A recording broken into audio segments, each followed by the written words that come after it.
Good evening, ladies and gentlemen out there in YouTube land. I am Deleted Scenes, human being American, and YouTube Ronin, and I'd like to welcome you to tonight's episode of Live from Sparkwood in 21.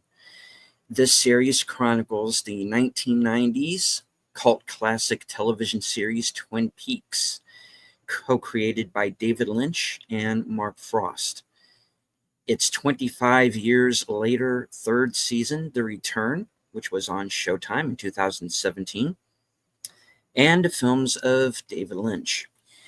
And having now seen all of Mr. Lynch's feature films, we are now moving on to television and films that were inspired by either David Lynch or Twin Peaks.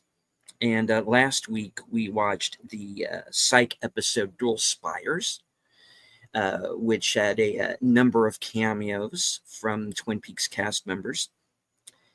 And tonight, going to be doing something a little bit different, even for this show.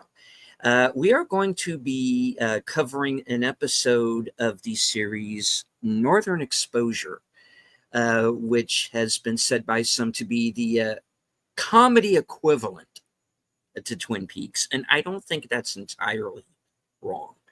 So, joining me on this odyssey, the panel I like to call the super fans. The man of the hour tonight, Age Boomer. Hello. That's all I got. Mm-hmm. Last call, Troy Pacelli. Hey, how's it going? And of course, last but certainly not least, Netters Network. Good evening. Okay. Sorry. Go ahead. I was going to say, a couple weeks ago, I said, oh, yeah, Northern Exposure. Patrick Dempsey was on it. No, Patrick Dempsey was not on Northern Exposure. At least he's not who I think he was. The main character, Joe Fleischman, was played by Rob Morrow. Completely different actor. But Rob Morrow was also on Numbers, and I watched every episode of Numbers. He was the older brother who was the FBI agent on Numbers. Mm-hmm. There we go. That's all. All right, we'll forgive you this time. This time. I think y'all thought I was a Northern Exposure expert. Well, you did talk it up as though you had watched it. So here's what happened. I watched. This is called backpedaling, everybody. I watched the pilot for Northern Exposure. I said, you know what? I should actually make an effort to watch this whole show. I watched the pilot, and then Hurricane Ian hit my house like a few days later. Okay, so and I never got back to it. Okay. And you can't be blamed for that. I mean, how could you have foreseen a hurricane hitting Florida? You know, smart guy. I swear. Anyway, I will tell you what the plot of Northern Exposure is, at least from the pilot episode, and I really enjoyed the pilot episode. Okay, the pilot episode features a young Dr. Joe Fleischman, a neurotic young Jewish physician from New York City, and according to the computer, fresh out of family medicine residency, is legally contracted to practice medicine for 4 years in Alaska, according to terms of a student loan underwritten by the state. Yeah, he argued. Yeah. Oh, I know. I guess everybody thought I was rich because I was a young Jewish man in New York. Nope. So I needed money, and he wouldn't get any. He couldn't get any. What do you call it? Any scholarships, and then finally he got this thing for Alaska, where this one group. Look, you have to work in Alaska for 4 years, but we'll pay for your medical school. Medical school, of course, is very expensive. So he said, okay, what's the worst that'll happen is I'll be stuck in Anchorage. There's still some Chinese restaurants over there, right? And then that's not where he ended up. He ended up in the small town of Sicily, I think it's called on this show. Yeah, and it really is a fish out of water, as it says it here. And he shows up and he is like, no, I'm not doing it.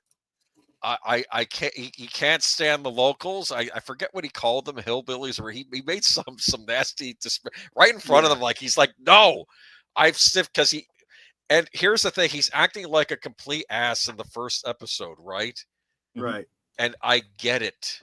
And this is the weird thing. I get it because much like Dr. Fleischman here, I was a young man, a teenager from the Northeast, I lived in the shadow of New York City, and I'm like, well, that's where all the culture was. And then I get moved down to Florida, and I'm like, no, no, no.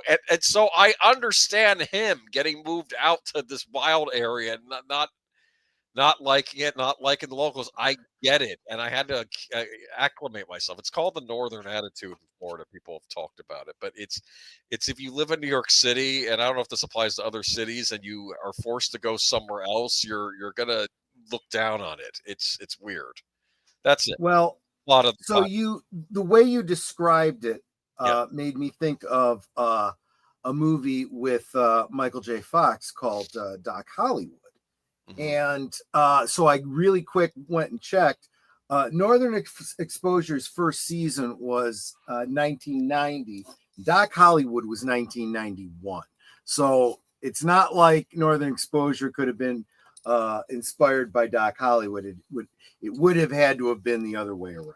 So just So I have not watched the whole series, so I can't comment on this, though I know it would have weird episodes, and I think basically it's almost like the Twin Peaks without the paranormal stuff, if I can explain it to you.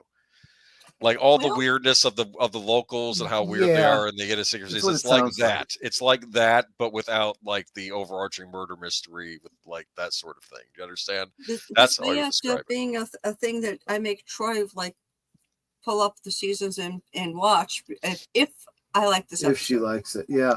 And yeah, that's the key. I mean, you can compare it to Twin Peaks, but it's the ambiance is similar. They both take place in the Pacific Northwest. One is Washington State. This one takes place in Alaska. Eh, So you probably have some similarities there. You definitely have the small town, Pacific Northwest, yokel type, sensibilities, which is where I'm sure a lot of the humor comes from. But yeah, you don't have a murder mystery. You don't have the weird supernatural stuff. All the weird comes from the people. And I have absolutely no idea who Cynthia Geary is or what character she plays, but I definitely want to find out more. yeah. Oh, yes. Listen Very to me though, memorable role. but I'll say this to you. You're comparing Pacific Northwest maybe in comparison to a place like Chicago or something like that. Yeah, it's going to be more rural, maybe things, but it still will feel a lot more like civilization than where he ends up in Alaska. This is like the boonies. Okay. All Yeah. right. But I could be wrong here. I mean, like I said, I only watched the pilot, but I kind of got it. It's like a culture shock. Like, okay, yeah, you're okay, so you're not going to get to go to the Metropolitan Museum of Art, but there's still but you can still go down to like your favorite chain restaurant at least that you knew from where you were or something. You don't get any of that, I think, in this. So you think it's more like Dual Spires, where you can't even get yeah, you're stuck. A mobile connection or something like that. It's funny they didn't have cell phones yet, or maybe they did have True. cell phones at this time, but they weren't as widely used. So I don't Sure. know. He don't want to be there, and of course I keep wondering if there's going to be an off and on romance with the one played by Janine Turner, who also has a boyfriend, and I think he has a fiance back in New York City too. So Well, it's this thing, yeah. The issue with Janine Turner's character is she's had a number of paramours, so to speak. They have this tendency to be akin to Spinal Tap drummers. Let's Yes. say. She keeps losing the men in her life. They have the tendency to that's sad. That is very, very sad. Which is sad, but it is at times played for very dark humor.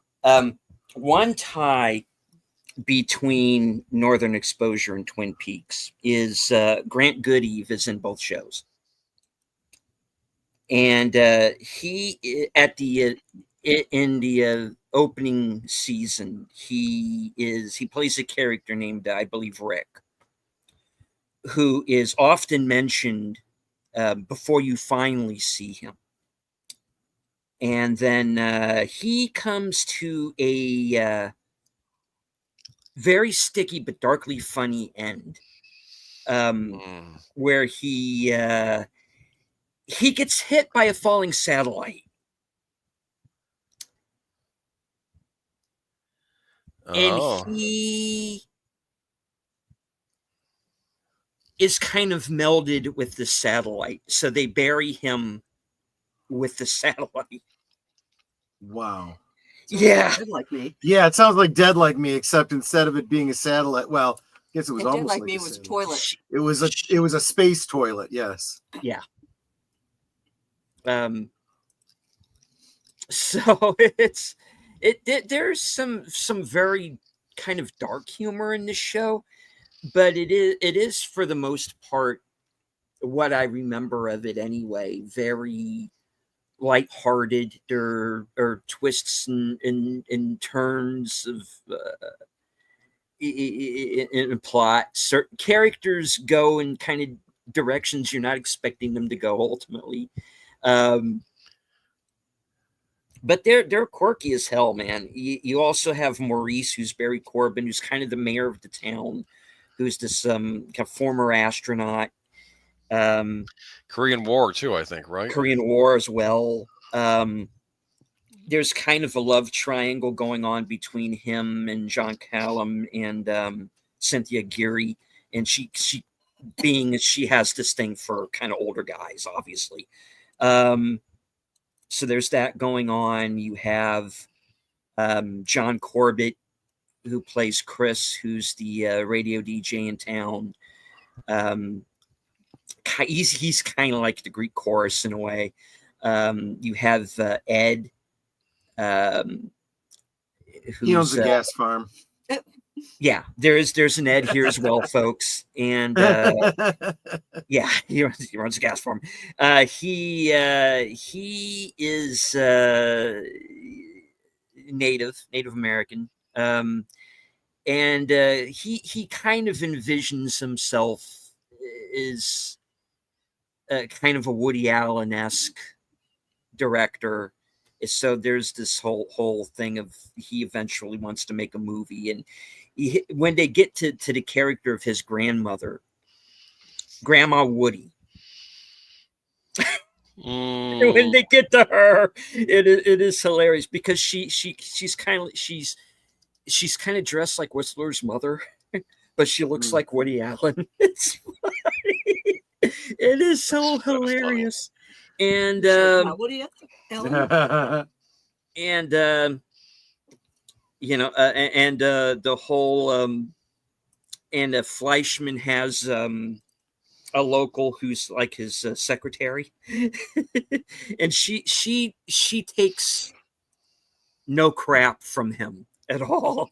She has his number through the whole thing, and she doesn't do very much. She says very little, but she makes it count when she does. And so yeah, there's quite a cast of characters, and I haven't gotten to everybody yet, but when you sit down and when you watch this, folks, you will very quickly get the vibe of it. And I kind of hesitate,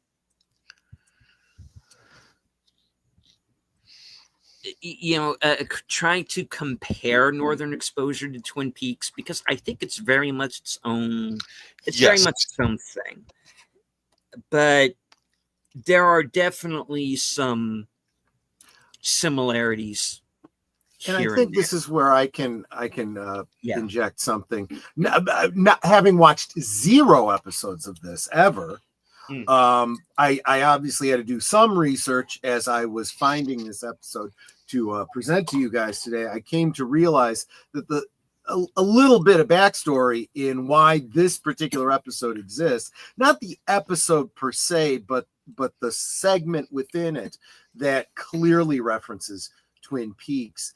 It was the showrunner's desire to kind of give a nod back at all of the outlets. Apparently, during the show's heyday, a lot of people were comparing it to Twin Peaks. And I got the impression that the showrunners never intended that they were trying to even really homage it or anything like that, unless maybe they looked at Twin Peaks and said, oh yeah, it'd be nice to do a story in a small town in the Pacific Northwest. But that's about as far as it may have gone. So then they decide, okay, you want some Twin Peaks? We'll give you some Twin Peaks. But it's not the whole episode from what I gather. But let's check it out and let's see what it's all about. That's what it's all about. I would like to very quickly acknowledge the chat before we do. Hello, the chat. Films with Friends, Big Out Presents. Channel member JPRPH1. The voice of Northern Oklahoma, channel member Curtis Selby. Channel member Geek Flag with Nate Knows. And I did get your DM, Nate. Thank you. All right. Moving on very quickly. The Bird Woman of YouTube, Connie Cleary. You see, scrolling. I'll hide. Still going, folks. Netter with her hi, sweeties. Hi, sweetie. Sergeant Tiratina. Good to see you, Sarge. JPR Pierce one. Spoilers. Yeah. 30-year-old show, guys. Yeah, right. That's like when we went to go see Passion of the Christ and we came out talking about the movie and some guys going, shut up, there's spoilers. And we're like, dude, it's the story of the Bible. If you don't know that, if you don't know the guy gets nailed to a tree, then you've been missing the past 200 years. No, what is it? 2,000 years. 2,000 years. I was off by a decimal point. Yeah, see? So exactly what is the statute of limitations on spoilers? Yeah. A decade, I think. All right. Oh, okay. So 2,000 years, apparently. The Cosme link should be pinned to the. That's Cosme and not Cosby. Yes. This isn't about pudding pops. All our chats, because Boomer, I think you're up as well, right? Yep. Yes. Okay. Oh yeah, look at that. Let me say hi to everybody. Oh. Hello, everybody. And I should maybe get over to the Cosme room. Oh, yeah, I suppose I should do that as well. Sometimes I forget that it doesn't just automatically start playing for me and take me there. All right. I do also want to remind everybody really quickly that two things. Number one, obviously, Northern Exposure is not public domain yet. So for those of you who may be new to this broadcast, you will have to follow along with, if you're watching live, you can follow along on Cosme. If you have the DVD, you can follow along in that way. This is the Russian flu episode. And I believe it's on Amazon Prime, too. Episode 5 of Season 1. It is on Amazon Prime. Mm-hmm. And you can also watch in that way. And I also do want to remind everybody who is currently watching along with us that if you stay in the Cosme room after the show is over, you will get the Blake 7 show as well with Troy later on. Yep. Yeah. All right. So, if everyone is ready, hello to Andrea Black. I see you there in the chat. All right. In 5, 4, 3, 2, 1, release the moose. The moose? I do know the theme tune. That did trigger a memory for me. So look, I think that moose's name is Mort, correct? That's the Flappy of this show. Yes, right? yes. No, don't even get started on those two. I think Flappy did audition, and they're like, no, we want to go with a moose. No, we want to go bigger. Yeah, much bigger. It's no, there was some ability, but size. Right. Yes. No, there was almost like a Norman Mailer fight between these two. It was not pretty, from what I'd heard. I would imagine. I noticed that the doctor's sign had Joe and then a very tiny L. And Yes, a weird angle, and there's a slowed lot down. of talk on the wiki about that.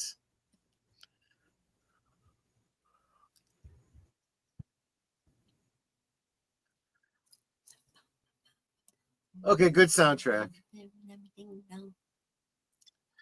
Now, this is a couple episodes after the pilot. Let's see how he's adjusting.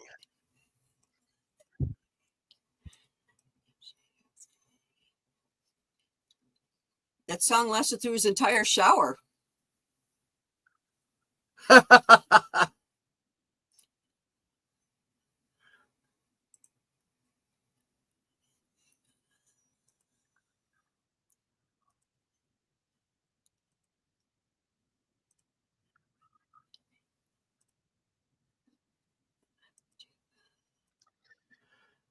Gotta Of be course, very she was posh. also doing copious amounts of drugs.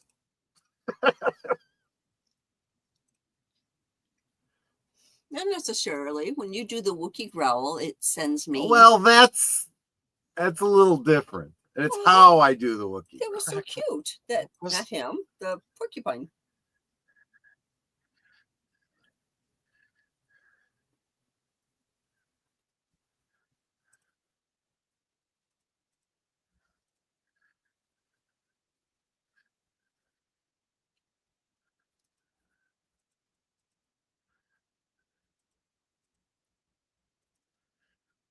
Is that Keanu Reeves? No.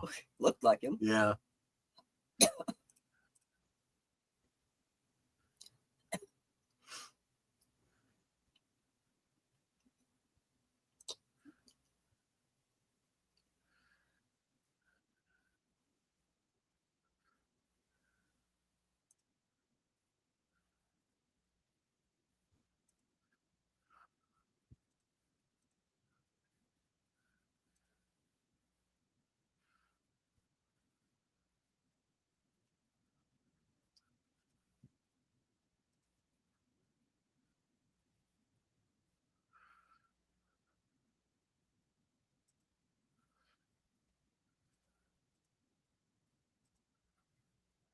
Yikes.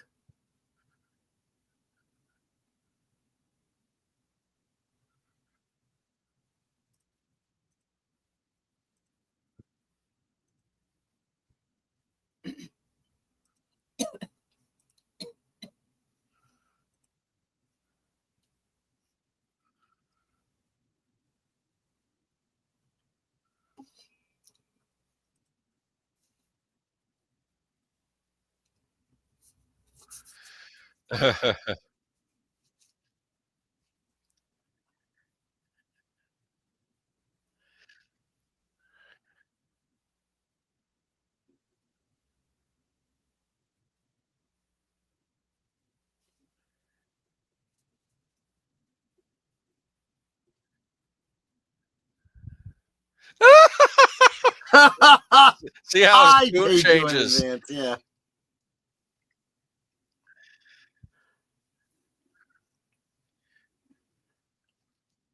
Yeah, who is that? He does look familiar, and I don't mean because he looks like Keanu Reeves. Yeah. All right. Ed is played by Darren Burrows, and he also has a very famous actor uncle by the name of Billy Drago, who you might remember from The Untouchables and many other movies. They look kind. You can tell the family resemblance. Yeah. Gotcha. And that's Grant Goody there, right? Yeah.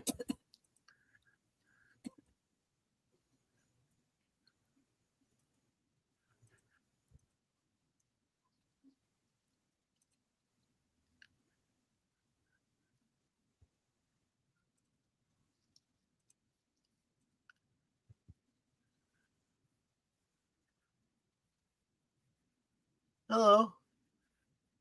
Yeah, forget Elaine. Just hang around here. Yeah.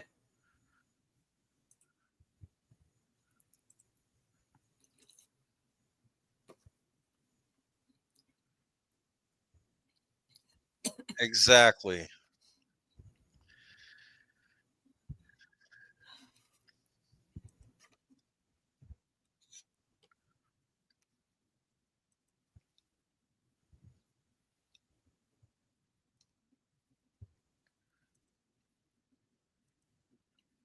You gotta ask her.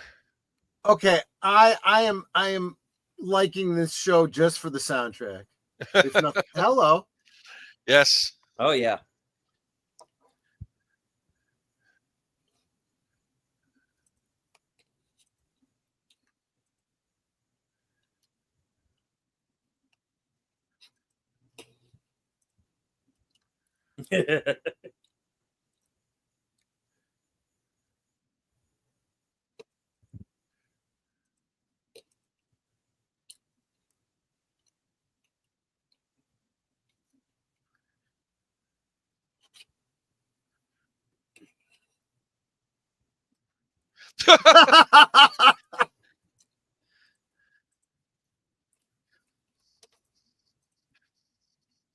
Yeah, she's gonna not do this now.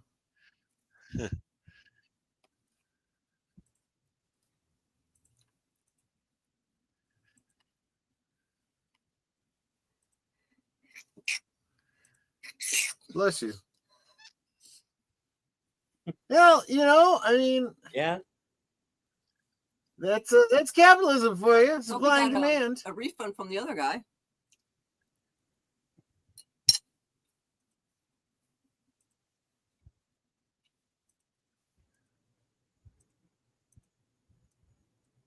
So I've been told that there are certain references in this episode. Yeah, it doesn't come till later in the episode. Okay. The scene will be obvious.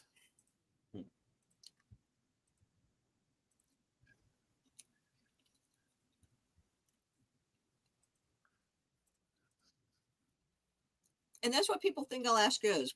It's all snow and ice, polar bears, igloos. It's like, Yeah. For the most part, it's not very well developed, like a lot of Canada.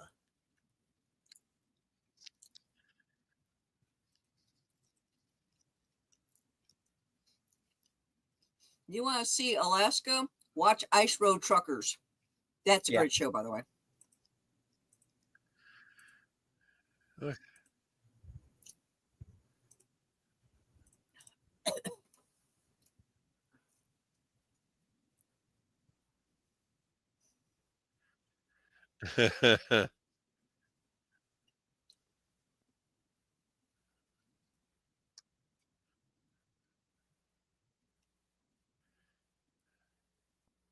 What did you do? That's exactly what he's thinking.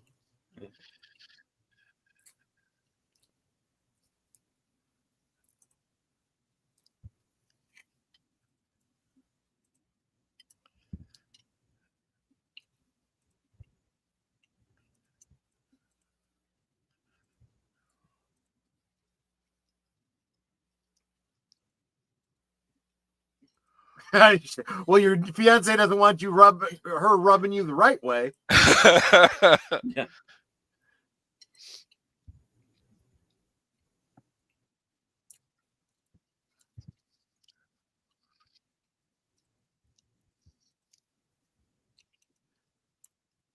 Speaking of rubbing you the right way. Hey. Oh, look, now there's sandwiches in the chat.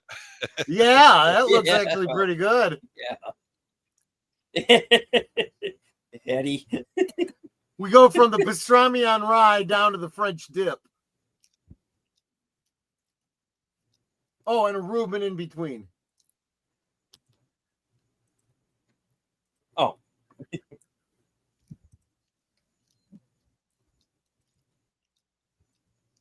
Ugh. Here we go.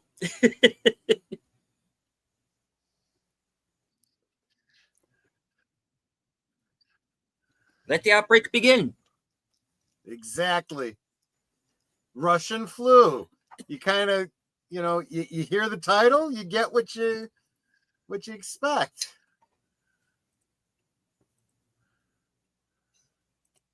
Of course, that's Vodka Jessica Lundy as Elaine. Haven't seen her in anything in a while. She used to be in. She was on just about every television show. It seemed like at the time. I think she was on an episode of Seinfeld, wasn't she? Oh, I'm sure she was.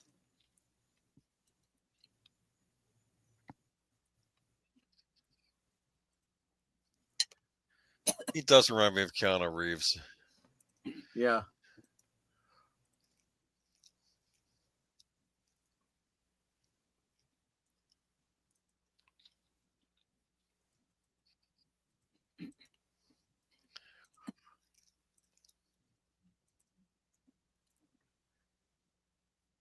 Oh boy.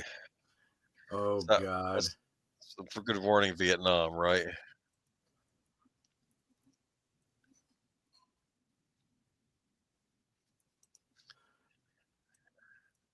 Hmm. Close. Everybody sick. Healthy health wanted.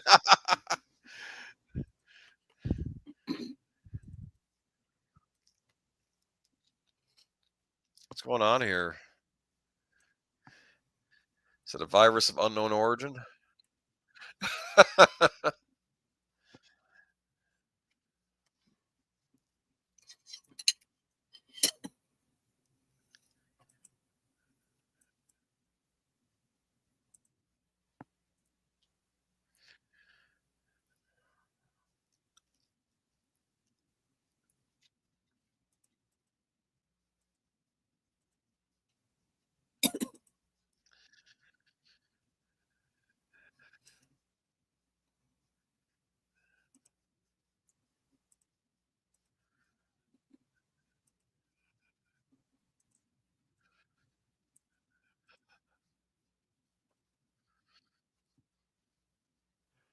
Well, when this is the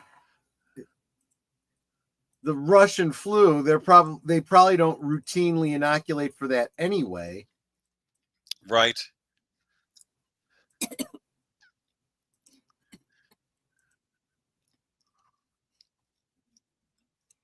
Brooklyn.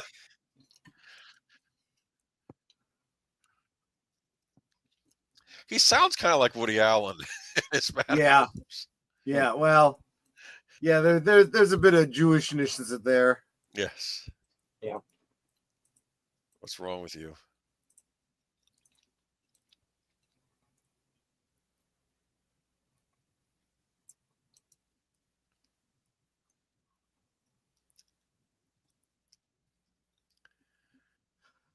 I don't know why my It is. okay. I'm gonna kill the Subtitles. yeah, because they've gotten completely off. It's all right.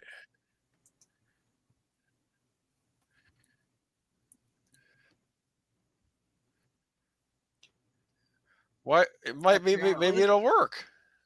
Yeah.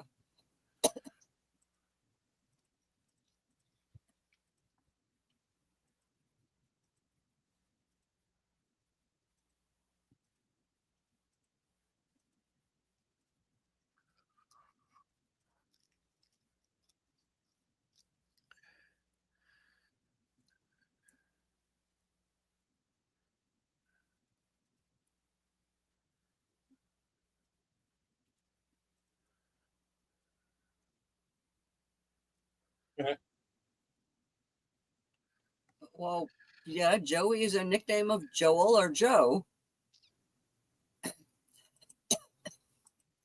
Okay, yeah, I could see where this would grow pretty thin pretty quick.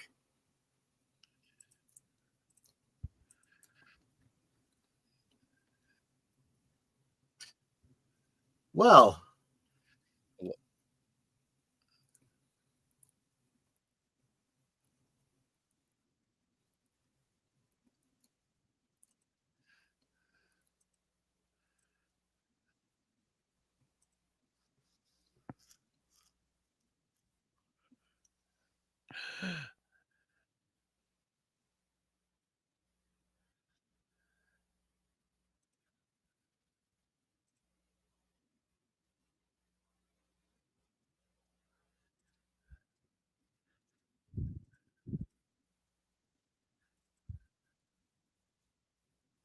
well, that's fair.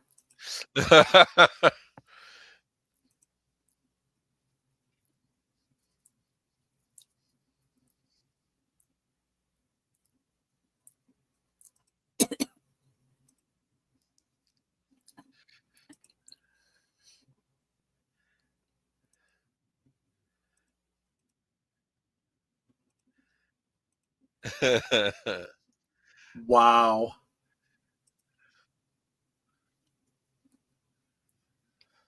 Well, this was a 10 o'clock show, so. Yeah, I forgot about that. Used to be able to with more after 10 p.m. Yeah. Remember NYPD Yeah, it's kind of Blue? similar to the British watershed concept. Hey!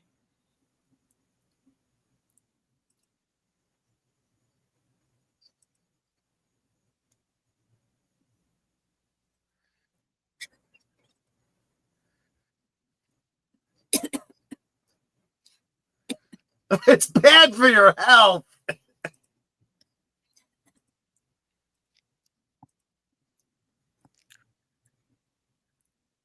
Oh, here we go.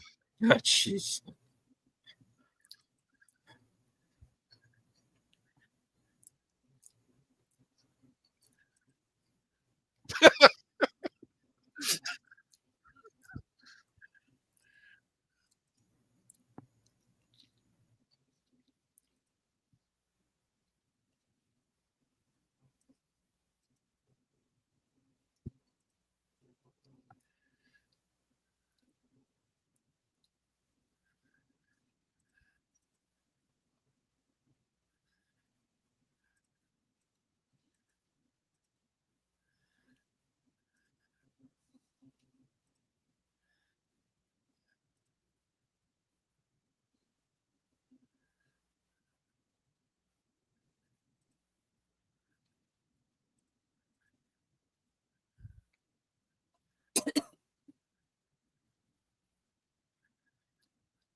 Oh no, that's racist, we were told.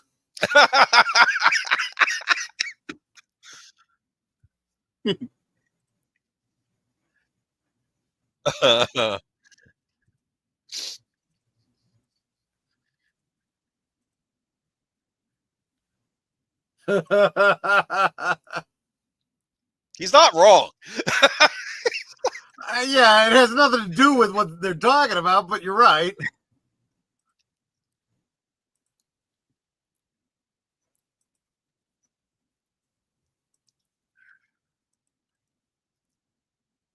What?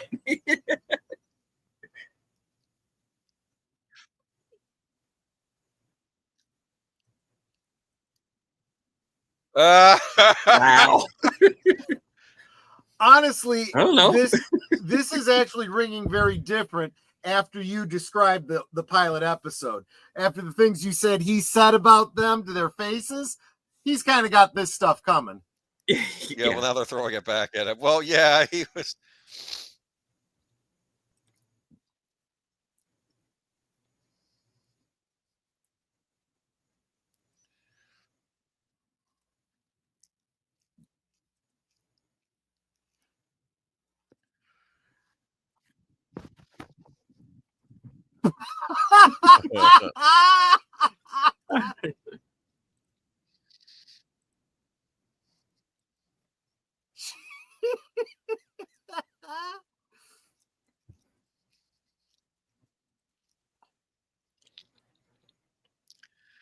All right, what? Yeah.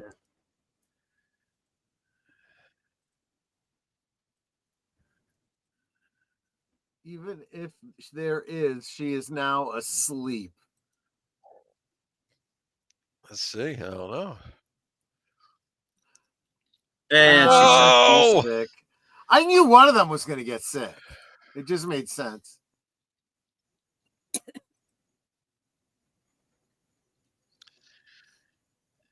The pastrami on rye inoculated him from the flu. Yeah, Right. I guess it's better than covering yourself in crap.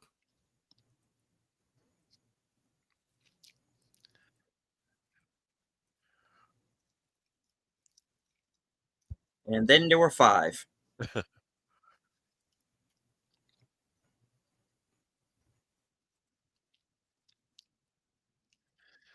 I knew it. That would explain it. Yeah.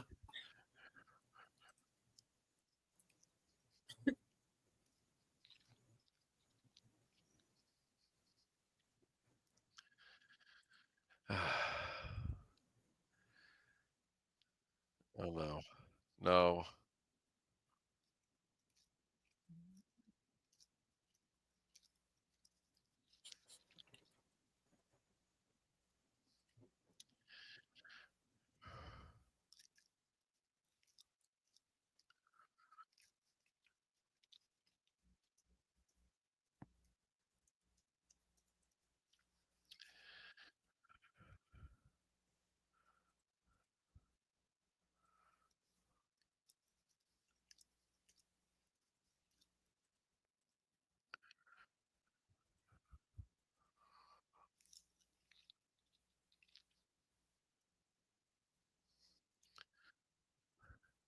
Oh.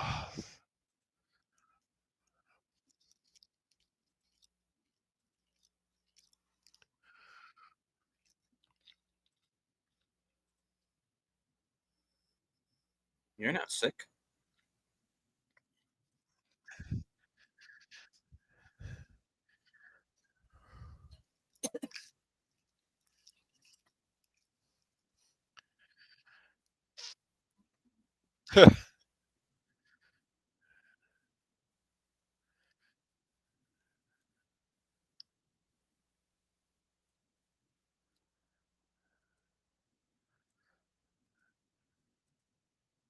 What?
This is the alternate history moonlighting, isn't it?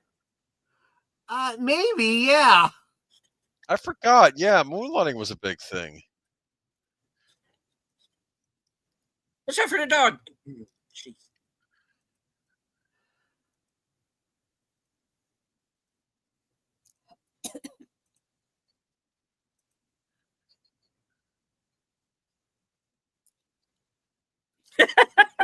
Oh, jeez. Oh, they are really going off the deep end this time. And not for the last time.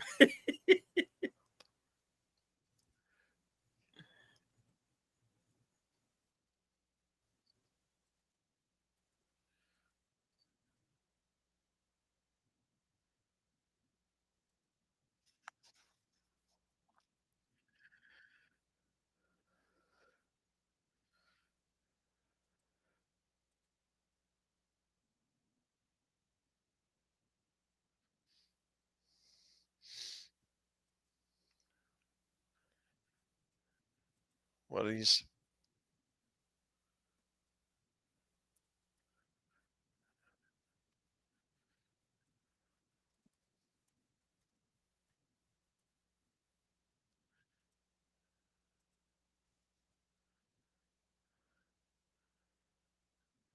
Keep going.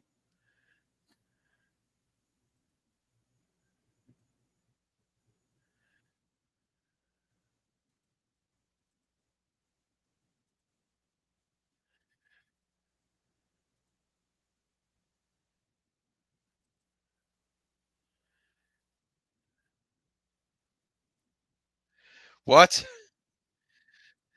In other Jeez. words, they're putting like moose dung on everybody. Probably, yeah.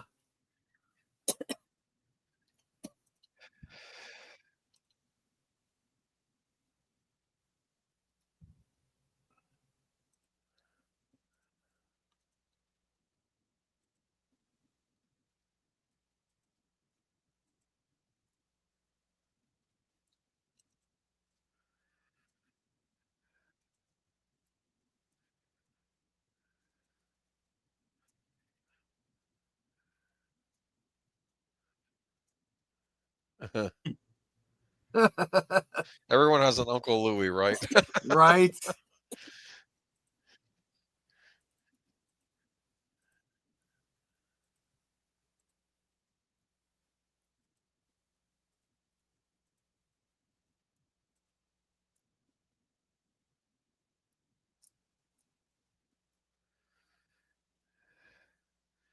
What's he gonna smear on her? Huh? No, is he gonna try this stuff?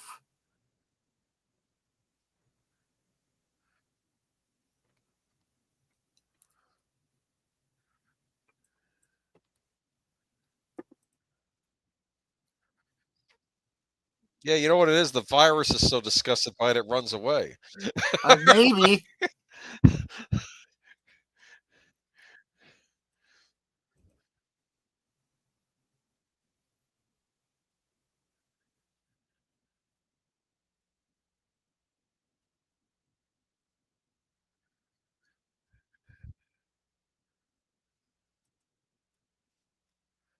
Hello to Slasher Fred.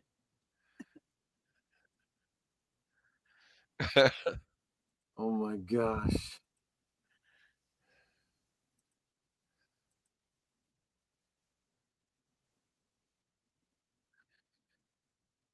Uh-oh.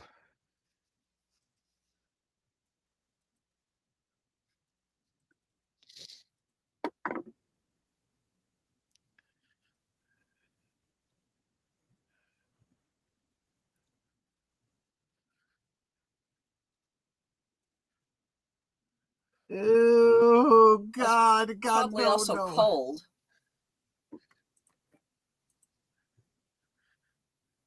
And how long does she have to have that stuff on? Frickin' Germans.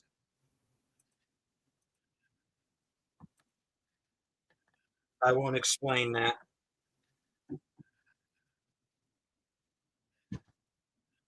And why'd you have to put it all over? Shouldn't you just have to put like around the I don't neck know. area? I don't know. Doesn't have to make sense.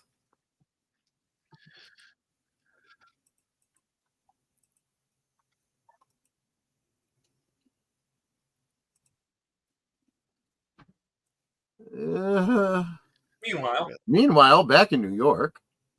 Look at that. Soubrettes. Ah, New York City. Got to keep up with the hustle and bustle, you know. New York Public Library. Shakespeare in the Park. Yeah, that's a very New York thing. Yeah.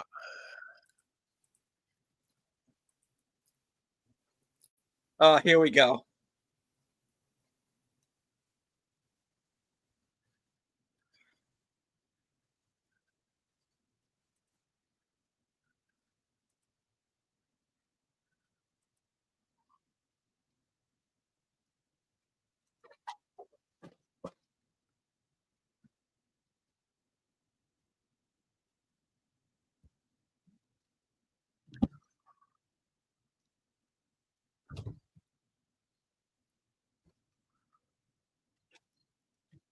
Where's his sister?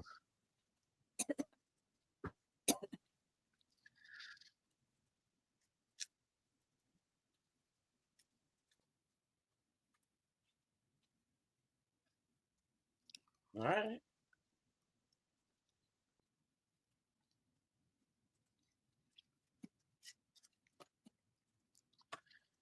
Uh, All right, I'll call her later.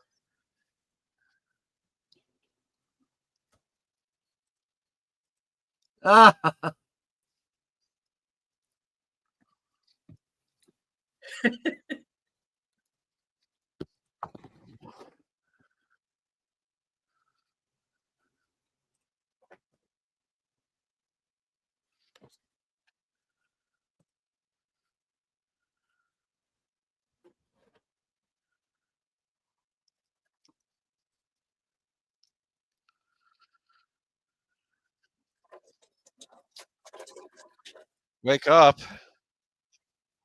Oh, he knows he's dreaming.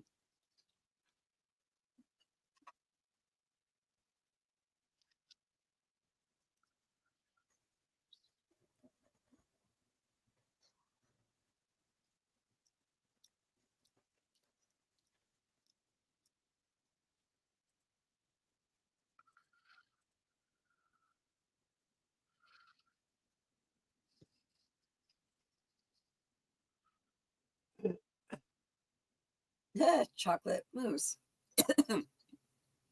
The literal chocolate mousse. Uh Yeah.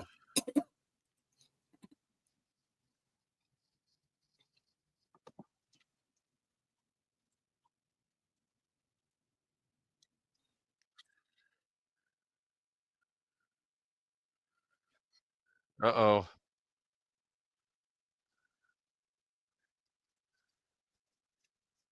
Hello. Oh, it's a dream. Right, right, right.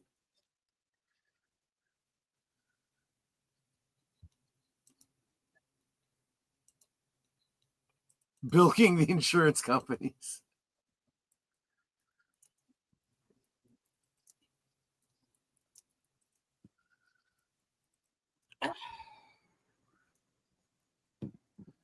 Oh, he was dreaming.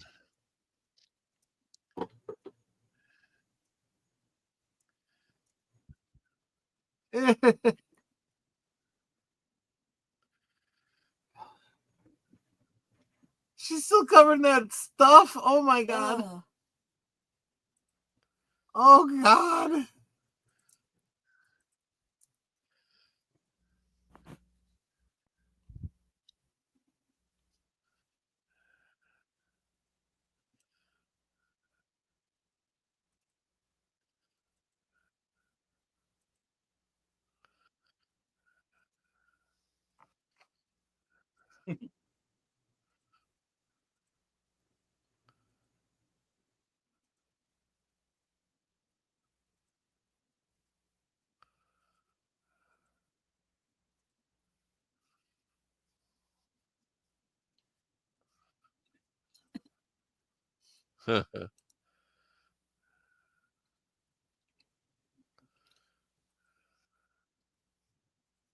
Oh no, don't tell her about the dream. Don't.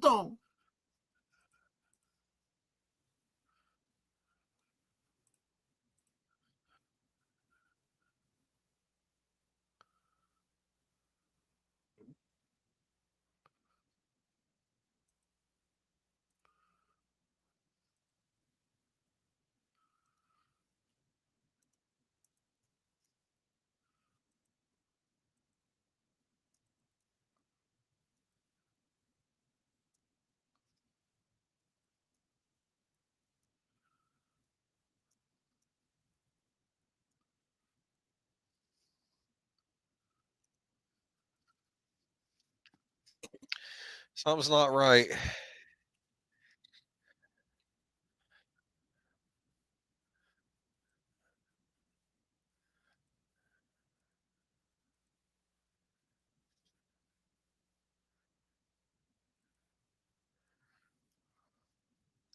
Stand by me.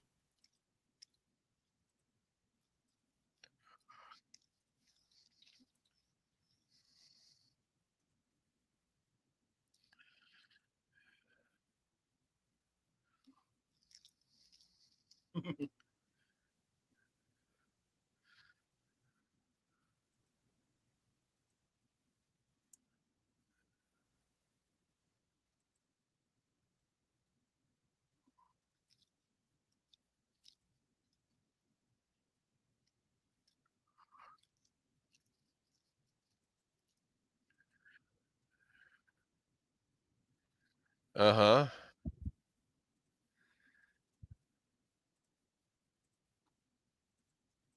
Huh. Didn't see that coming.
Oh.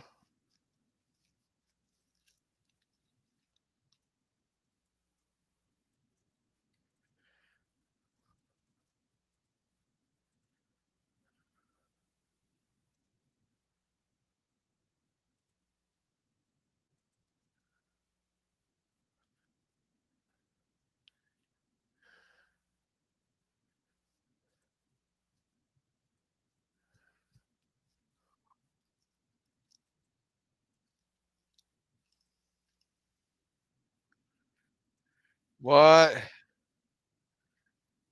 going on? Here you go.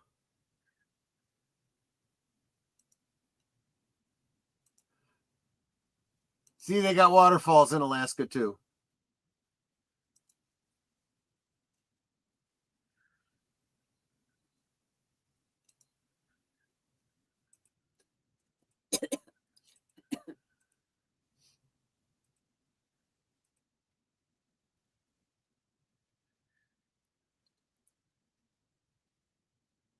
A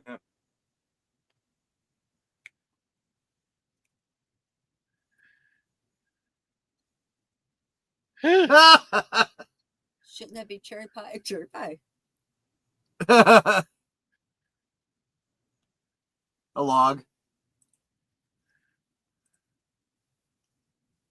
We see you.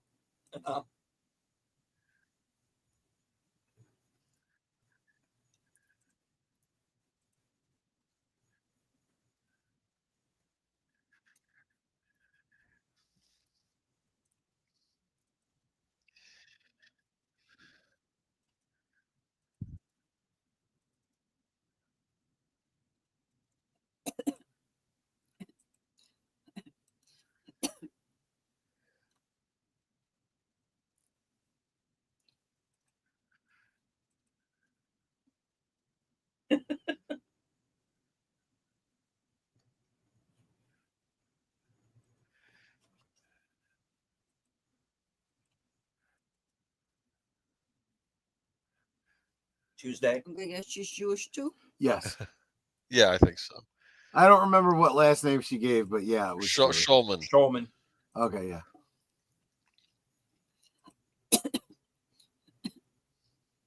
Well, at least you got to snog her, for crying out loud.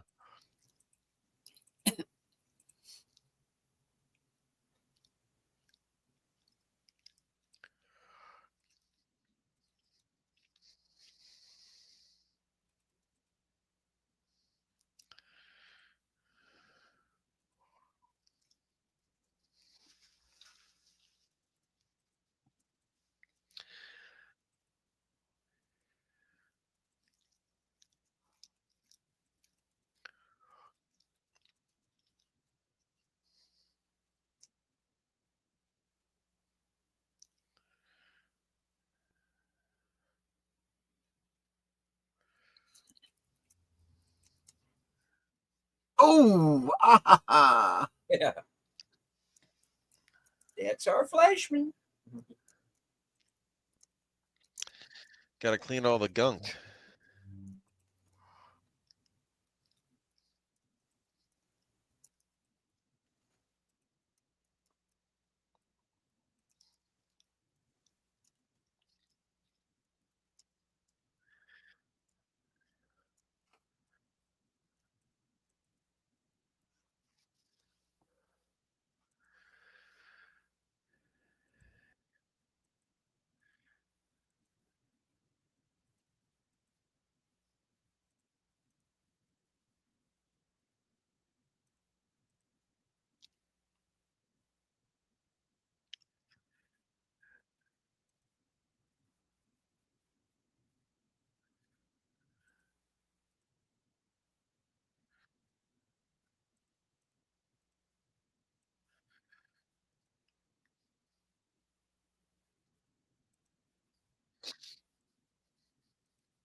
Oh.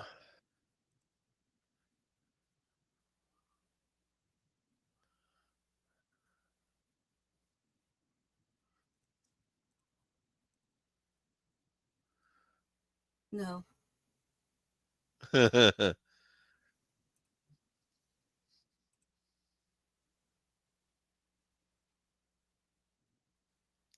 He has a sample of the stuff. He can send it out for analysis. True.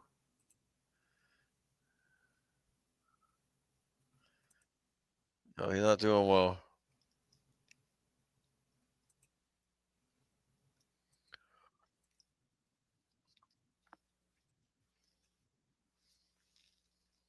I'm dying.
Disgusting.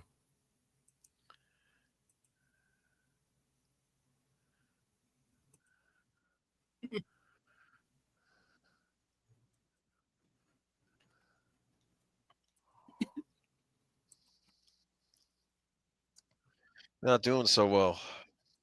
No.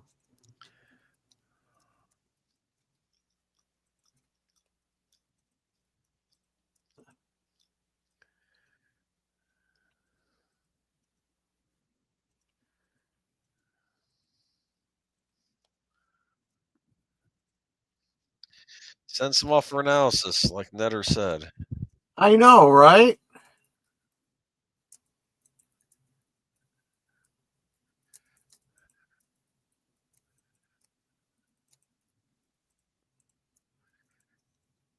What a strange show.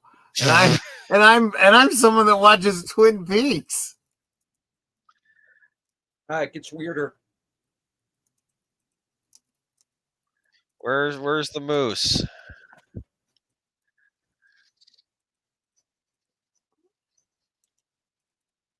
But I still say the best episode, at least of the ones that I saw, was when they tell the story of how the town got founded. How the town what? How the town got founded. Oh, okay. Yeah. Interesting. Yeah. So, did you like the Twin Peaks reference? It was brief. Yeah, it was very extremely brief. It seemed completely out of order. It was like shoehorned in. Yeah. It's like I got the impression that was intentional because they were kind of basically saying, we didn't base this on Twin Peaks. Everybody says we're like Twin Peaks. Here's a couple references. Now leave us alone, damn it. I like the, do you have any cherry pie? And he says, I have banana cream. I got banana cream. Yeah, you don't have to worry about me wanting you to like download seasons. You didn't care for it that much? Okay. Joel is a jerk. Well, kind of. He's really full of himself. Out that way. It's like should we skip to like season 3 or something like that? Okay. Maggie seems nice. Yeah. Netter, everybody else is like no. He's dealing with very bad culture shock. That's part of what's going on there. All right, he's still suffering from it. Honey, I moved from Illinois to Kentucky. That's a culture shock, and I got over it just fine. I'm just saying. I'm trying to figure out why you'd want to come back to Illinois, though. I was with my ex then. Yeah. And we had to. His dad died. Oh, okay. Yeah, it's one way to get out of Illinois, I guess. Just saying. Well, that's kind of the arc of the show is, the guy is kind of a jerk. His chief problem is he can't get out of his own way. Yeah. And the arc of the show, as far as his character is concerned, is him getting past that. And in coming to this town, this is where Joel and Cooper kind of equate. It's almost like eventually he was always going to wind up there. Yeah. Okay. If that makes sense. Sure. He by coming to this town, being around the people, and like I said, when they get to that episode about the founding of the town and he's told that story, that's when he starts to make the turn. And becomes less of a dick. Yeah. And that's when he starts to realize he needed to come there. I'm more sympathetic to him than I think go forward. Yeah. And I don't know. I am kind of sympathetic with this character. I don't know why. Maybe I get why you don't like him, but I'm just saying, I don't know. He doesn't like change. He was comfortable where he was, and he's stuck there. I don't know. I'm just saying. One of the things that also takes place is a lot of the people in the town are not from there.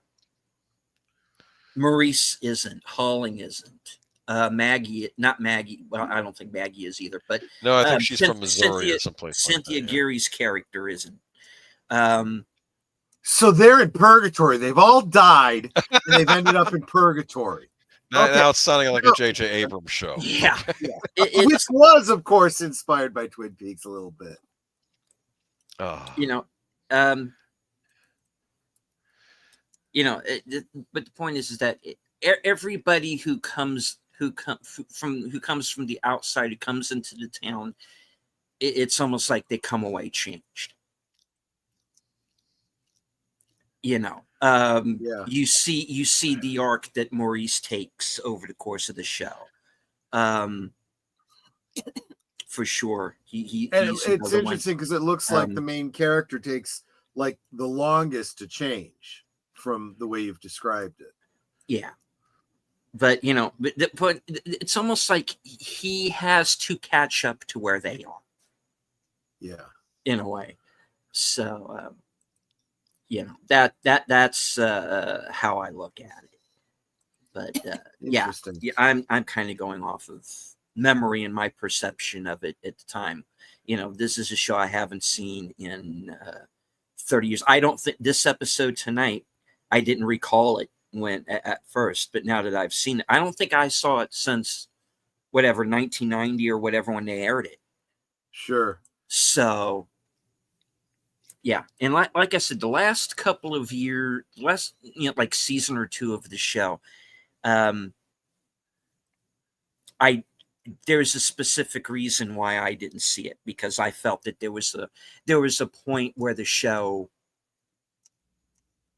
logically ended and it kept going.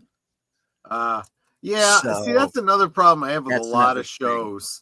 Boomer and I talked about this in regards to Smallville, going on for 10 seasons. I said it was a show that needed to either end or evolve. I said after 4 years in Smallville, they should have either changed the show format and called it Metropolis, or they should have moved him up to like the big screen and started anyway. I just think a lot of shows do that. They hold on to their formula longer than they should. But there are some, like I said, some really memorable episodes. And I can see why people call this the comedy Twin Peaks, because it really is. And because one thing you got to understand is that there were also shows that tried to imitate Twin Peaks and didn't last. Right. Wild Palms comes to mind. Even though I liked Wild Palms for what it was, it didn't last a season. And they had to kind of very quickly jump to the end, and it threw too much at you.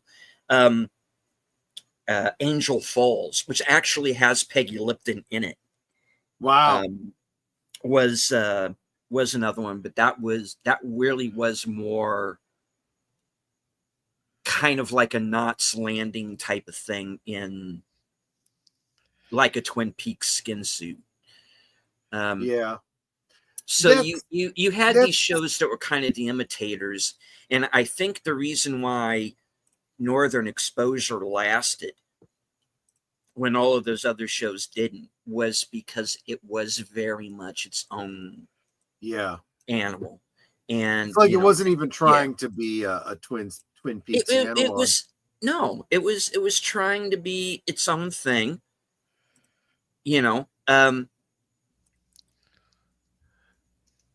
There are certain episodes that were later on that you do start to think, is it same? It's almost like Yeah. you could look at it as it's same universe, but it's kind of like I'll put it this way: separate but equal. Yeah. Yeah. I can see why people look at this and say it's too bad that there wasn't a crossover of any kind. Well, because I could feel see like that happening. I feel like there was a whole brand of Twin Peaks fans that rebelled against what Twin Peaks was. They wanted it to be something else. And that something else is probably more like this Northern Exposure. They wanted it to be something that was weird, okay, fine, but still understandable by them. Instead of being able to go, okay, I don't fully understand this, but I'll go with it, Yeah.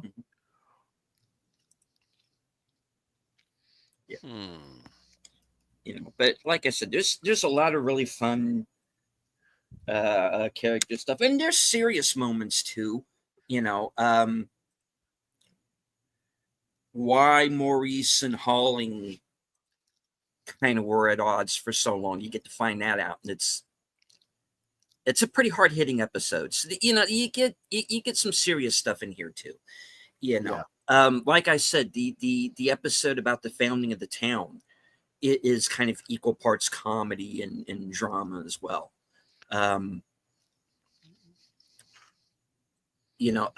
There's, and you saw Fleischman having a dream here.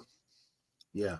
You get to see several of those throughout, and they lead Wow. to some pretty funny moments, Gotcha. as well, Yeah. because it is his subconscious trying to smack some sense into him. Yeah. And whether he gets the message or not, depends. But Right. it's like, deep down he gets it. It's just got to get up to the brain. Yeah. And then it's got to accept it. But it's an interesting show. Like I said, there's a certain point past which it could end. Who is the dreamer? Yeah, there's kind of a little bit of that in here. So there is dream imagery. It is trying to get through to this guy, and like I said, you got to smack him around a bit before he gets it. But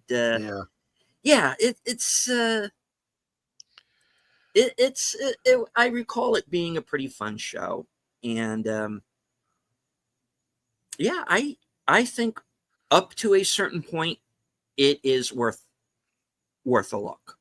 It for anybody who hasn't seen it, and you see how the characters progress over time, and you, like I said, some of these characters are not from the town, and you'd be kind of surprised by some of the backstories too, because you kind of realize that some of these people are coming from some pretty dire straits. So yeah, and then kind of and when they get into like Cynthia Gary's character, I keep forgetting her name. I'm sorry. Cynthia Gary's character's backstory. I think Valerie Perrine is her mother. I think, if I remember correct. So there's like a whole backstory with her. Chris's parentage kind of comes into question. And he runs into someone along the way who kind of answers that question. It's pretty funny when he that guy. Okay, so it's I thought it was a good show. I remember liking it very much at the time, and whether or not that was like a Twin Peaks influence or not, or you got to understand, kind of me in high school. I'm all over the place. I'm bouncing off the walls. I'm basically walking. I'm basically hormones incarnate. So you throw the women on Twin Peaks at me, and then also on this show, and then you start to go, yes, I enjoy this program, Mother and Father, and if you don't mind, I'm going to take another nap. And and that magazine's just for the articles too. Yeah, and so I remember liking this show quite a bit, and it's perhaps one I should revisit sometime here pretty soon. Cool. Be nice to sit back and watch television the way it was. I know, right? Yeah. So I'm trying to think of what other episodes. What other TV shows were influenced by Twin Peaks, supposedly? Well, I think Picket Fences is another one. Go ahead. Mm-hmm. I was going to say I mentioned it last week. The one that stands out in my mind, of course, is that Simpsons episode with Who Shot Mr. Burns. Well, which of course was also a reference to Dallas, but yes, they definitely got some Twin Peaks references in there as well. I'm sure. Well, that was a two-parter that would almost fill out an hour.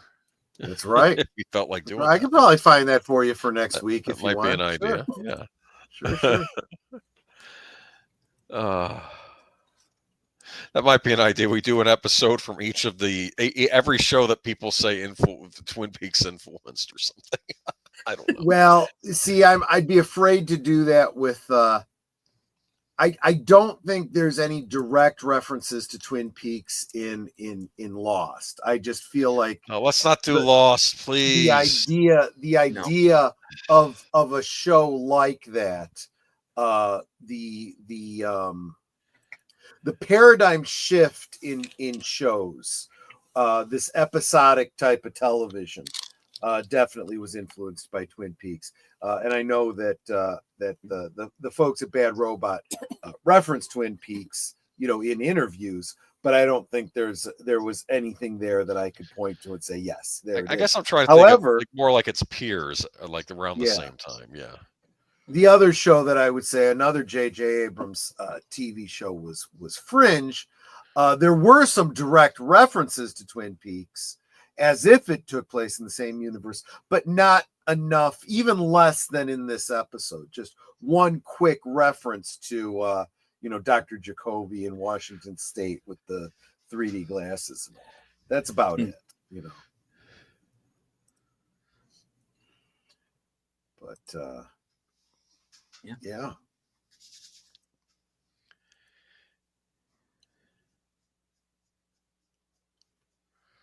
Yeah. All righty then. Interesting. Well, everybody Yeah. talk at once. Yeah. Okay, I like the moose. You like the Especially the moose? chocolate Well, you- mousse. Yeah, No, not the chocolate moose. The moose. the mousse. Oh, Mousse. I Okay. like moose. They seem to be friendly. Is that right? Maybe not. Well, yeah, I wouldn't want to get too close to them. They're potentially fairly dangerous. It's They gotta just be that, friendlier than gators, right? See, if it was a Florida space show, it would be gators. yes, It would be the yes, it gator. would. That would be, because they're awful. They're Well, my horrible creatures we have down here. my favorite gator reference is in the movie with Rutger Hauer, Blind Fury. Yes. Where he's blind and he's going along the road and his cane hits a gator, and he's like, "Oh, nice doggy," and he steps over. It's like, "Doggy, wow." No, And you always get the feeling that the gator's like, "The hell." I think he was in Florida in that scene too. Is that right? I think he was I think that was the shtick there. Yeah. Yes. But yeah. So there you go, guys. I don't have anything more on this. I didn't know anything about this show really until this is the most I've seen of an episode, and apparently I saw more episodes of it than anybody. So. No, yes, I think you did. Possibly, yeah. I would catch it off and on, but I was more of a picket fences watcher. I think that was another contemporary show of this time. Yeah, that was another one. That was a David E. Kelly show. That was a David E. Kelly show. That's Don Cheadle's early role, as I recall, on that show. Huh. It was I don't recall him, but he was one of the lawyers on it. He was the DA. He was the town lawyer for the city, and then there was the Jewish guy was the guy who was the defense attorney. They would always go at it, I think, in the courtroom. Yes, I remember that. Yes. Okay. But Lauren Holly was on that show. I remember that. Holly, yeah. Yes. Tom Skerritt, of course, is the sheriff. Yeah. But Holly Marie Combs. Oh, I like remember her, her. yeah. from Charmed. Before she was on Charmed, she was the teenage Charmed. daughter. Yeah.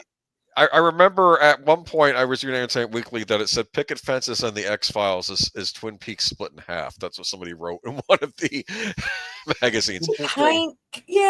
And they were supposed to do a crossover episode between the two series, but because they were on different networks, neither network wanted to budge. But I think Chris Carter and David E. Kelly talked about it and having this weird little crossover. I guess maybe Mulder and Scully would show up in the town of where Picket Fences was and investigate something. Yeah, but they didn't end up doing it.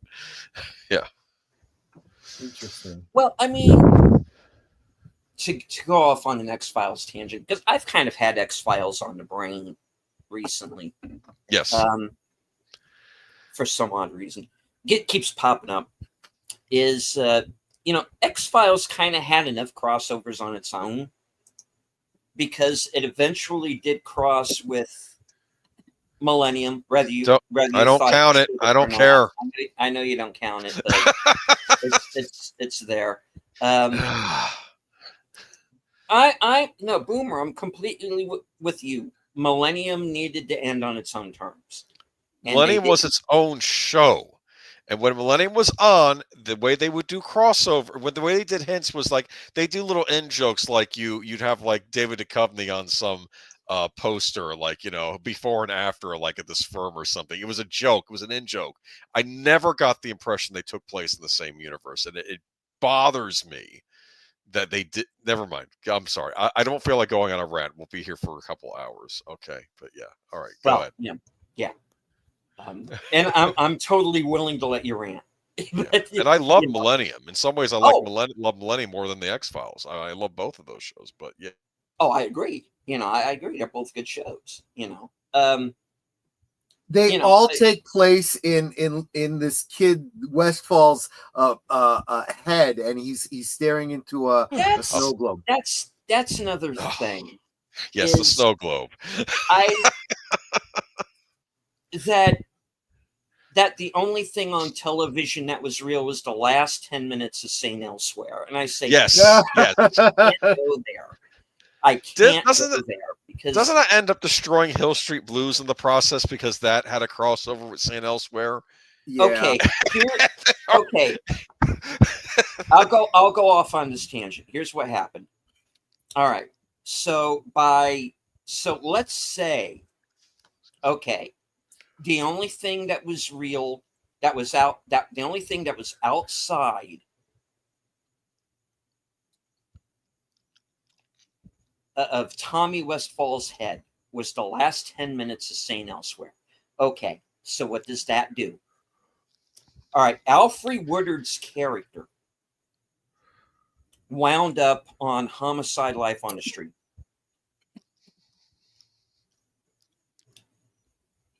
So that takes out all of the Law and Order series because Munch wound up on Law and Order.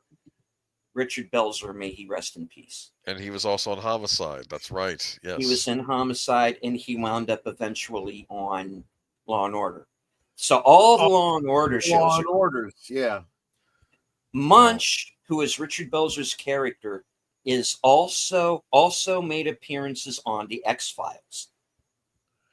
So every show that was quote unquote related to X-Files, i.e. Strange Luck, Millennium, Harsh Realm, all of those, The Simpsons, because Mulder and Scully are on The Simpsons. True. Those shows are all gone. They're all in Tommy Westfall's head. Great. Well, Nowhere All Man right. is still left alone. So far as I know. One now, season, poor Nowhere Man. Okay. Munch was also on a TV show called The Beat, which I don't know if anybody remembers. It was a cop show that actually had Mark Ruffalo in it. It was like the first thing he was in. Interesting. It was Mark Ruffalo. Jeffrey Donovan was in that show. Poppy Montgomery from Without a Trace was in it. So that show is gone because, Munch was a recurring character in The Beat. So The Beat is gone. So, and now here's where things really start to get crazy with this Tommy Westfall theory. Now, you heard me mention because Mulder and Scully were on The Simpsons, we're on an episode of The Simpsons, that The Simpsons is now also in the snow globe. So everything that The Simpsons references, and we're going back to like I Love Lucy and shows like that. Yeah, the problem I have with that though inside is that unless I'm mistaken, Mulder and Scully had are you going to tell me that for that brief period of time they suddenly had 4 fingers on each hand? Yes. Okay. It's the chemicals in Springfield. I don't the canonicity there is very dubious. They had one episode where they aged 60 years and then they were able to come back to normal. Okay, come on. Right. So it's like, and I know I'm going off on a tangent, but that's just because I love hanging out with you guys so much. That I've actually gone to Tommy Westfall. But so basically, in short, fuck St. Elsewhere, go to hell. You made a stupid ending to your show, and for some reason you decided to take down half of every television show ever made along with you with this stupid theory. But no, I mean, it. I know I'm bagging on St. Elsewhere, another show that I've maybe seen 2 or 3 episodes ever of, but and honestly, they had a lot of good actors on that program. So it was a nice kind of like Bob. it's kind of like Bob Newhart, you know, and the end of the last Bob Newhart show where he, you know, wakes up and, you know, the whole show had been a dream of his character from the previous Bob Newhart show. And it's like, that's clearly meant to be a tongue-in-cheek joke. Yeah. Don't take it too seriously, you know. And people took it as that. As, okay, Yeah. that was Bob Newhart made it funny. Yay. You know, Yeah. that's why we're here. Well, and that's one of those, wow, that was a great reference. You know, that they actually brought what's her name back, and you know, that's brilliant, you know. You know, but you know, when you have Tom Fontana come out and say, "Oh, well, that was always my intended ending for the show," I'm like, "Oh, shut up!" Right, right. You know, you just, you know, you tried to pull a fast one, and you did, you know. If you think of St. Elsewhere as the show ends the second Ed Flanders and Ronnie Cox walk out the door. Yeah. And then you just don't watch that last 10 minutes. Okay. You know, but you know, they did what they did. And you know, it's a fun rabbit hole Actually, to fall down. There is another is. much more reasonable way to look at that ending. You know, that kid just had a snow globe of the hospital, and you know, had all of his own ideas about what was going on there, including all the medical terminology.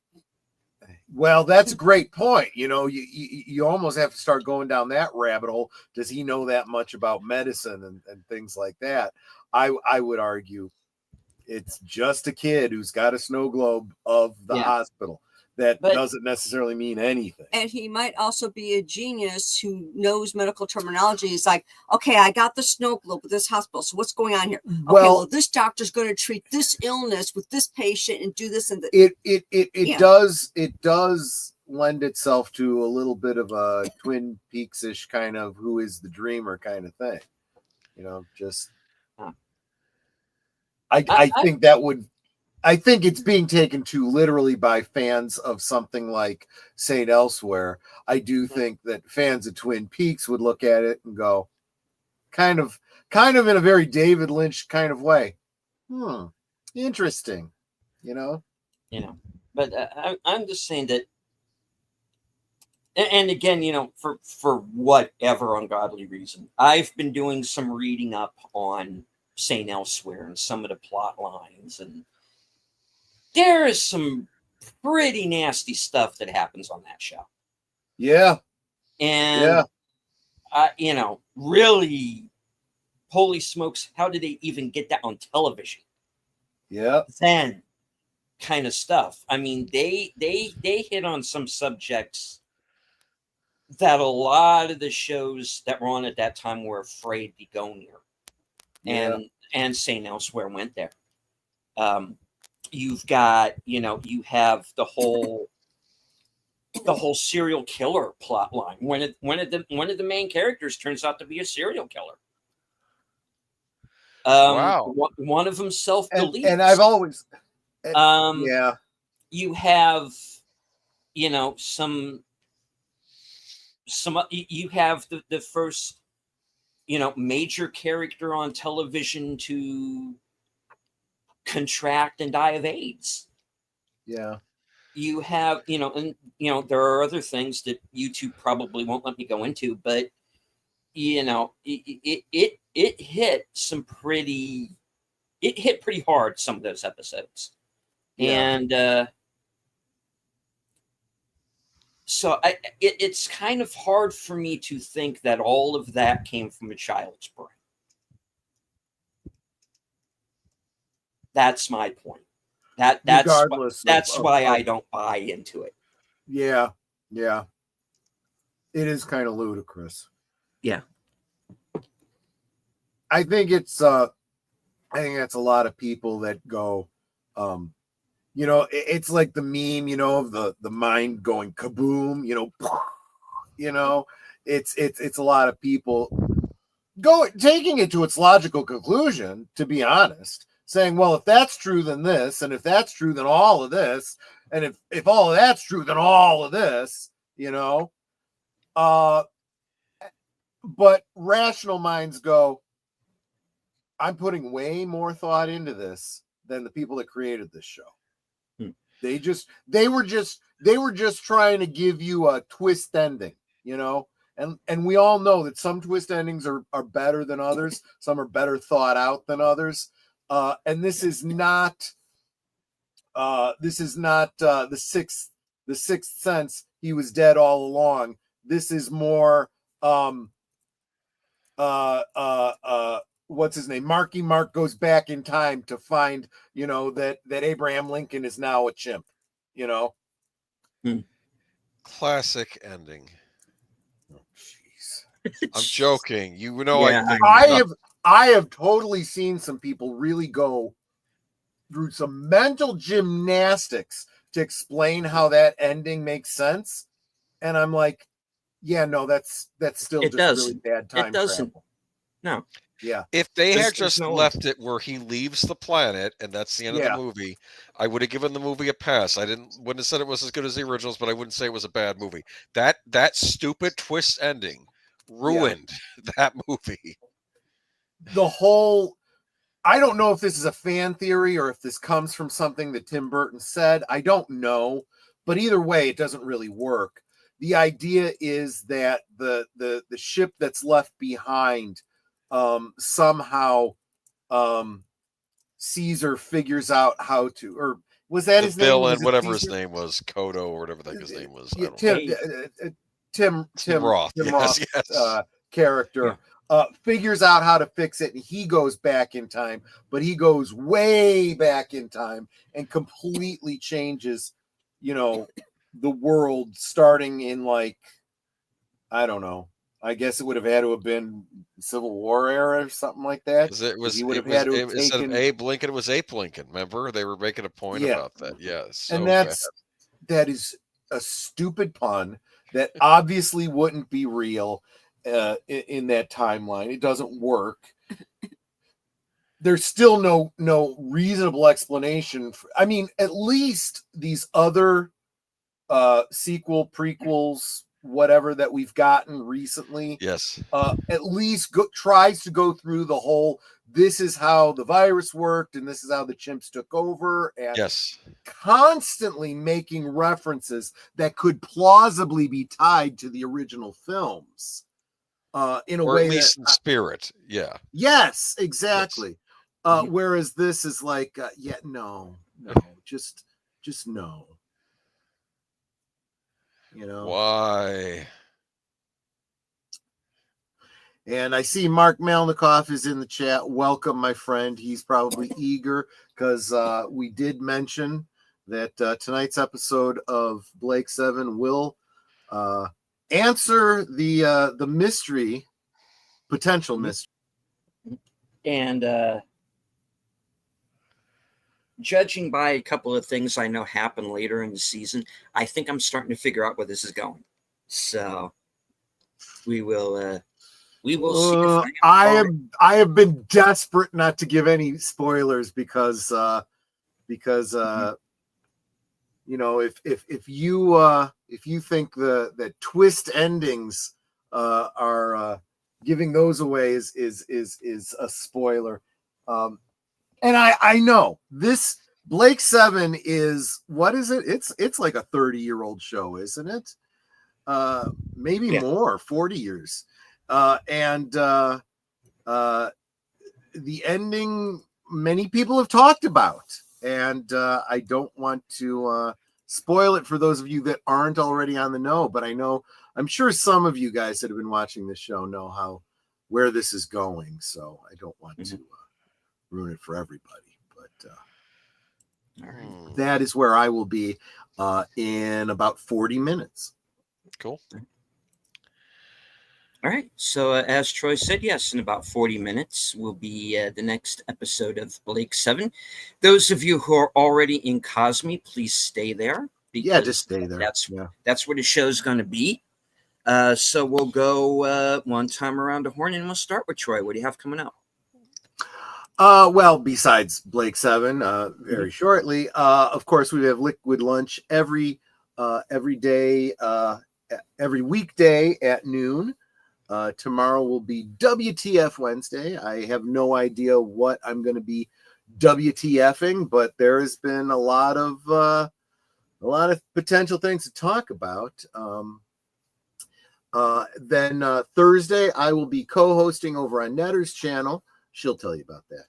And Friday, I will be because the chat demanded it with their super chats. I will be hosting a karaoke party on Friday that will start on this platform and then move over to the more greenish pastures of And the other somehow platform. I got roped into singing, you poor things. Yeah, you guys really ponied up the super chats, and now Netter has to sing. So there you go. And that's Friday at 9 Central, 10 Eastern. Of course, co-hosting on Big Al's Films with Friends on Saturday, co-hosting with this guy here on Sunday. He'll tell you about all that. And that's all I got. All right. Netter. Well, let's see. Right after this, of course, I am going to be over on Troy's channel, simulcasting on my channel for Blake 7. Then on Thursday, my special guest will be Stark of Iron. And so we'll be talking about him and what he's been up to since the last time we spoke. Friday, I'll be co-hosting on Last Call. Saturday, I'll be co-hosting on Big Al. Sunday, I'll be co-hosting on Geeky Geezers. Monday, I'll be co-hosting on Last Call, which brings us back around to next Tuesday. All right. Boomer. Well, I will be on Friday, Last Call with Troy Pacelli over here, and for the karaoke night. And I will also, Geeky Geezers this Sunday, we'll have some interesting things to talk about, including how a certain major game is not coming to the Switch 2. I'm not going to say what that game is, except for the fact that, I don't know, I thought that Microsoft made a deal that they were to buy this company. They would be bringing the series to all major platforms, and I don't know what's going on here, but we'll talk about that Sunday, because sounds like they lied. But I don't want to say that out loud. Not on this channel, at least, no. That's all. Right. Sorry. Oh, and also maybe a new edit to the James Gunn Superman movie coming to home video. That was another thing that may make Superman's birth parents not so bad.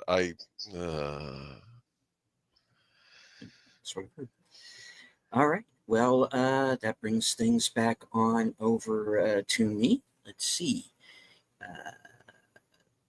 As of right now, I don't have any appearances planned for tomorrow. That's not to say that I won't show up somewhere. However, Thursday, if all goes well, I will be joining Outlaw Bill for Action Theater. We continue our month of samurai movies with Sanjuro, which is the sequel to Yojimbo, directed by Akira Kurosawa and starred Toshiro Mifune. Later on that night, there will be coming attractions. That'll be at 11:30. My chance to let everybody know where I am going to be for the next week or so, up to and including I will be there for Last Call for the karaoke show. There you go. Let's see. Saturday, I at a time yet to be determined, I will be joining Pop Culture Minefield for a spoiler review of the movie Weapons. And let's see, also 4 p.m., I am going to be joining Gary and the gang once again as their Bond month continues, and I think GoldenEye is going to be the next movie they're going to be talking about. I'd have to check on that, but that's going to be coming up. Of course, later on that night, after hours karaoke over on Outlaw Bill's channel. I usually show up in the midnight hour for that. Sunday, Western Cinema Presents at 4 p.m. Film to be determined. Unscripted at 8.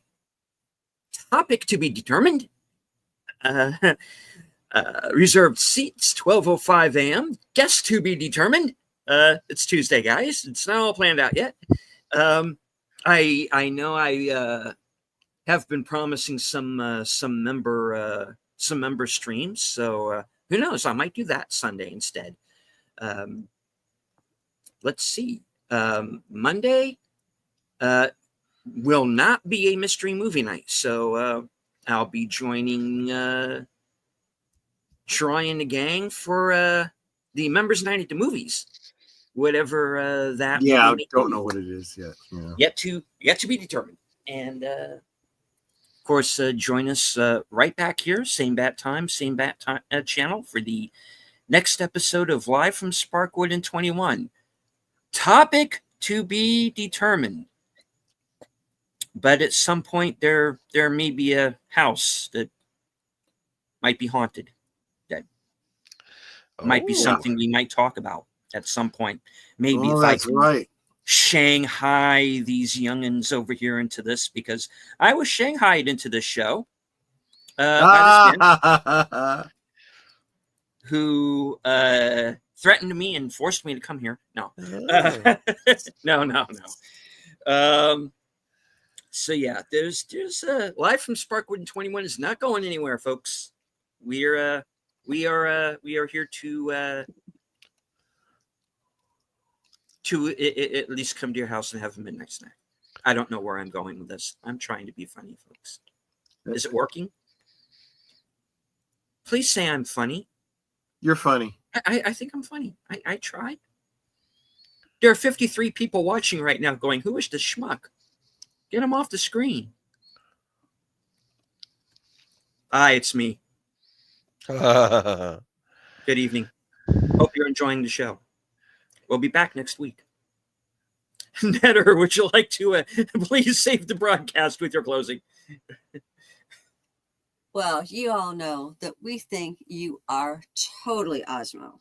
We appreciate each and every one of you. And we want to thank you for being here tonight and joining us for this very strange episode of Northern Exposure, which I frankly don't think was the least bit Twin Peaksy. I think they forced that one little scene in there just to try and make it seem Twin Peaksy, and no, it failed. I also want to thank each and every one of you for the many ways that you encourage us on the panel, as well as each other in the chat, and the many ways that you support our channels. We don't do this for us. We do this for you. So I'm really glad that you like what we're doing and you keep coming back. And as long as you keep coming back, we'll keep doing what we're doing. So thank you again for being here. Remember to stay put and you'll be redirected to Blake 7, either Troy's channel or mine, depending on how the forwarding is set up. But until then, good night and God bless. And thank you once again to Ruby Hoove for gifting a membership to Troy's channel. Who is the lucky winner, Troy? Oh, I did not catch that. Let me take a look. Let me see. It's Jesse Green, 619. Oh, there you go. Welcome Nice. back, Jesse Green. There you go. Cool. All right. And as I always say at the end of every show, thank you all once again for joining us from HQ, the corner of Sparkwood and 21, and all points north, south, east, west, and beyond. Good night. Take care. Stay strong. Be safe and healthy, because this is how we win.